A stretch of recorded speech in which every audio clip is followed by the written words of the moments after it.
everyone! Like I said in the last video, now we're going to take a look at real restaurant websites in the wild and see how they apply the ideas that we've been talking about the last few lessons. So in particular, we're going to keep an eye out for the key things we talked about in the last video. Number 1, how these websites provide information. Number 2, how they reinforce the restaurant brand. And number 3, how they sell themselves. I've picked out 2 really different websites for us to look at. I really like both of them, and I think that even though they're so different, they're both great examples of really well done restaurant websites. So we'll talk about what they're doing right and even what they can improve. I'll also link to both of them below so that you can check them out along with me. So first up is the website for Torro, a tapas restaurant in the Boston area. But we really don't need to know anything about this restaurant to get something out of this. I will point out that the first thing we notice here are those big, beautiful images, featuring both the food and the atmosphere of the restaurant. I'll get into the importance of photography later on in this series, but I think that that's a really smart choice and I'm going to keep mentioning it over and over again.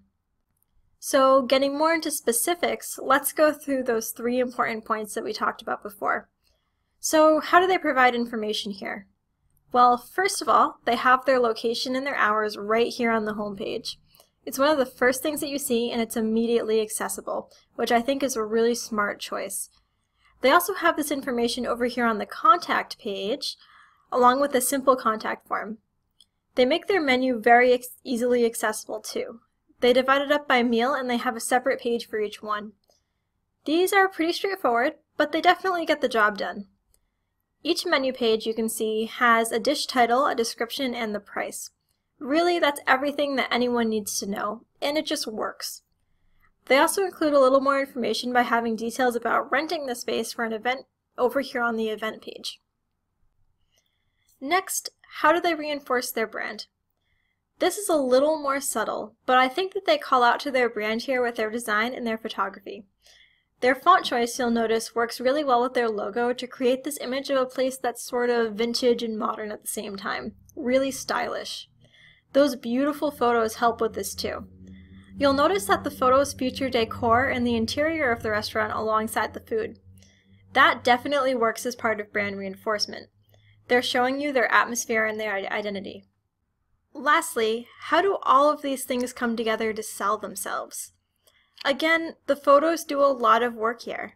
I don't think anything on this site will compel me to visit this restaurant more than pictures of that delicious looking food will.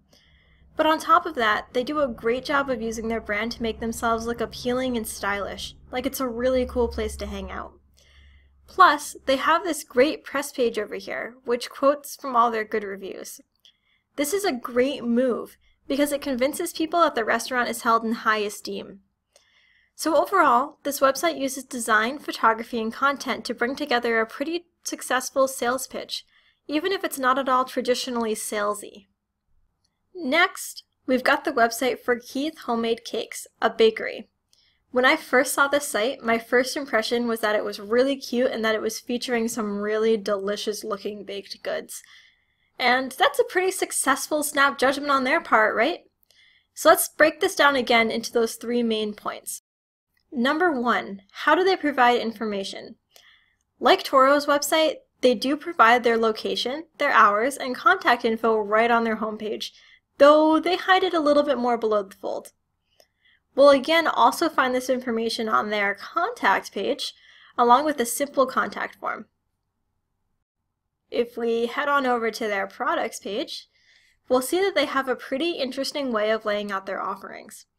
What I really like about this layout is the emphasis on imagery. They have a picture of every single type of cake or pastry that they offer, which is really terrific because in bakeries, that's how people decide what they want to order. They also have their menu very clearly organized, and below their offerings, they include this really handy guide to their ordering process and their cake sizes. They make it really easy to find out information about their catering services too. Number 2, how do they reinforce their brand? This mostly comes from their design decisions. Like I said in my introduction to this website, my first thought when I came here was how cute everything was. Now, that's very intentional. Their color and their font choices definitely give off this vibe of friendliness and cuteness, which totally works for a bakery specializing in sweets. Even little touches like that speech bubble navigation up here help reinforce that image. Number 3, how does this restaurant sell itself through its website? I think that what really makes this website effective in that area is its friendly atmosphere and again, those gorgeous images. I mean, this place isn't even in the same country as me, but if it was nearby, you can bet that I'd be halfway there right now instead of recording this video. You just can't deny that this place looks incredibly charming and that their offerings look delicious. As soon as you arrive, they show you beautiful photos of their wide range of offerings. They hook you right away with just flat-out delicious food and the sheer variety of it that they make. It's a good strategy and it just works. Okay, now that we've walked through these 2 successful but very different websites, let's debrief. You probably noticed that even though these websites are for very different kinds of restaurants and have very different styles, there were a lot of key similarities in what I kept mentioning over and over again. For example, both restaurants had high-quality photos front and center.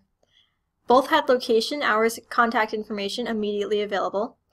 Both had menus that were clear, easy to understand, and broken down by category.